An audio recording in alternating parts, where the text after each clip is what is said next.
Melody इतनी चॉकलेटी क्यों है? अब इस सवाल का राजनीतिक जवाब इंदौर में देखने को मिला। कांग्रेस नेता विवेक खंडेलवाल ने पुरुषोत्तम मास में अपनी बहन को सोने चांदी नहीं बल्कि मेलोडी टॉफियों से बने हार, कंगन और बालियां गिफ्ट की। इसके जरिए उन्होंने बढ़ती महंगाई और केंद्र सरकार की नीतियों पर तंज कसते हुए कहा कि अब आम आदमी के बजट में गहने नहीं, सिर्फ टॉफियों वाली ज्वेलरी ही फिट बैठ रही है। इंदौर में कांग्रेस नेता विवेक खंडेलवाल का अनोखा विरोध इन दिनों चर्चा में है। पुरुषोत्तम मास के मौके पर उन्होंने अपनी बहन को आम की टोकरी के साथ मेलोडी टॉफियों से बने हार, कंगन और बालियां भेंट की। खंडेलवाल ने चुटकी लेते हुए कहा कि महंगाई इतनी बढ़ चुकी है कि अब सोने चांदी के गहने आम आदमी की पहुंच से बाहर होते जा रहे हैं। ऐसे में मेलोडी टॉफियों से बने गहने ही न्यू मिडिल क्लास ज्वेलरी बन गए हैं। उन्होंने प्रधानमंत्री नरेंद्र मोदी पर निशाना साधते हुए कहा कि जनता को पेट्रोल कम जलाने और तेल कम खाने की सलाह दी जा रही है, लेकिन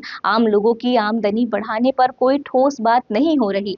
यह अनोखा प्रदर्शन अब शहर में खूब सुर्खियां बटोर रहा है। पुरुषोत्तम मास के पावन अवसर पर मैं मेरी सिस्टर को इस माह में पावन माह है, अधिक मास का माह है, तो मैं ये आम की टोकरी देने आया था। साथ में मैंने मेलोडी भी दी है, मेलोडी का हार दिया है, कान के बाले दिए हैं, हाथ के कंगन दिए हैं।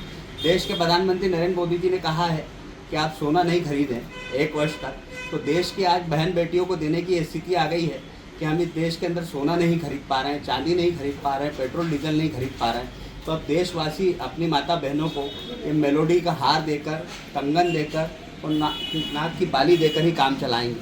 तो ये देश की हालत आज नरेंद्र मोदी जी ने कर दी है। तो ये कटाक्ष के रूप में मैं ये अपनी सिस्टर को दे रहा हूँ।